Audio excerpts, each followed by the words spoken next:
जय गुरु जी, शुक्राना गुरु जी, आप सभी साथ संगत जी को जय गुरु जी। गुरु जी आप सभी पर मेहर बनाए रखें, सरबत दा भला सरबत दा भला।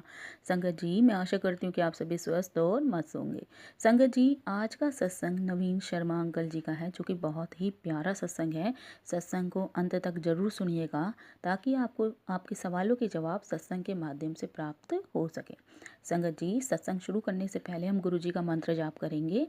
ओम नमः शिवाय, शिवजी सदा सहाय। ओम नमः शिवाय, गुरुजी सदा सहाय। संगत जी अंकल जी लिखते हैं, यह लिखते हुए मेरी आंखों में आंसू आ रहे हैं। मेरा पुत्र शांतनु जानना चाहता है कि मुझे अपने कार्यालय का कार्य समाप्त करने में कितना समय और लगेगा। उसको यह ज्ञात नहीं है कि मैं जो कार्य कर रहा हूँ वह उससे ही संबंधित है।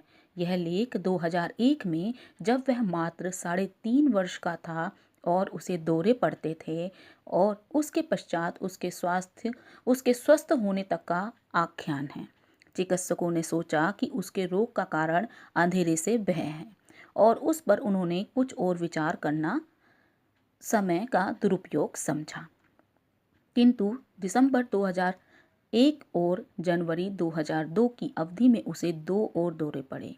न्यूरोलॉजिस्ट ने अनेक परीक्षण कराए और निर्णय लिया कि उसे किसी प्रकार का मिर्गी का रोग है। उसकी चिकित्सा तुरंत आरंभ हुई, किंतु औषधियां लेते हुए वह सदा खोया खोया और भयभीत लगता था। फिर 7 जुलाई 2001 को गुरुजी के जन्म दिवस पर हमें उनके दर्शन का सौभाग्य प्राप्त हुआ। हमें उनके चित्र प्राप्त हुए और अब भी लगता था कि उसे दौरा पड़ने वाला है। हम वह चित्र उसके पास रख देते। ऐसा करते ही वह विपदा से टल जाता और वह विपदा हमेशा थोड़े समय के लिए ही टल जाती। फिर गुरुजी पंजाब चले गए। उनकी भौतिक अनुपस्थिति से हम अत्यंत दुखी और असहाय हो गए। जनवरी के मध्य में हमने जालंधर में उनके दर्शन करने का निश्चय किया।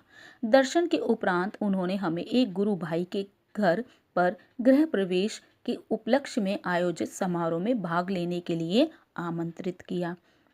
उस समय मंदिर के द्वार पर मेरी पत्नी ने गुरुजी को शांतनु के रोग के से अवगत कराया। सुनकर वह केवल क्यों बोले। उन्होंने फिर कहा कि सब ठीक है। फिर उन्होंने हमें शेष संगत के साथ उस समारोह में आने का संकेत दिया। हमें लगा उन्होंने हमारी बात ठीक से सुनी नहीं है। समारोह के अंत में हमने पुनः गुरुजी के पास जाने का साहस किया। मेरी पत्नी ने उनसे कुछ ही शब्द कहे कि गुरुजी चेतावनी देते हुए बोले कि यदि समस्या के बारे में और भी कुछ कहा तो हमें वहां से भेज देंगे। हम भयभीत हो गए। संगत समाप्त होने पर गुरुजी ने घोषणा की कि दिल्ली की संगत वहां रुककर अगले दिन भी उनके दर्शन कर सकती है। हमें प्रतीत हुआ कि उन्होंने हमें क्षमा कर दिया है। अगले दिन प्रातः दिल्ली लौटने पर हमने शांतनु की दवाइयां बंद करने का निश्चय किया। उसके न्यूरोलॉजिस्ट मेरे भाई जो मनोचिकित्सक हैं और उनकी स्त्री रोग विशेषज्ञ पत्नी, यह उन सब की राय के विरुद्ध था। हमने सब कुछ गुरुजी के ऊपर छोड़ दिया था। शांतनु ने भी अपनी भूमिका निभाई। उस समय तक वह 4 वर्ष का हो गया था। वह गुरुजी के चित्र के सामने बैठकर गुरुजी से विनती करता था, मुझे ठीक कर दो। गुरुजी ने उस अबोध की निष्कपट प्रार्थना सुनी और उसे स्वस्थ कर दिया। उनकी कृपा से शांतनु को फिर कभी मिर्गी के दौरे नहीं पड़े और उसने अपनी 8.5 वर्ष की आयु में उसे जितना नटखट होना चाहिए वह उतना ही है। मेरी आंखों से फिर अश्रुधारा प्रवाहित हो रही है। जय गुरु जी, शुक्राना गुरु जी। बहुत ही प्यारा सत्संग था अंकल जी का। और संगत जी मैं अपनी वाणी को यही विराम दूंगी। जय गुरु जी, शुक्राना गुरु जी। जय जय गुरु जी।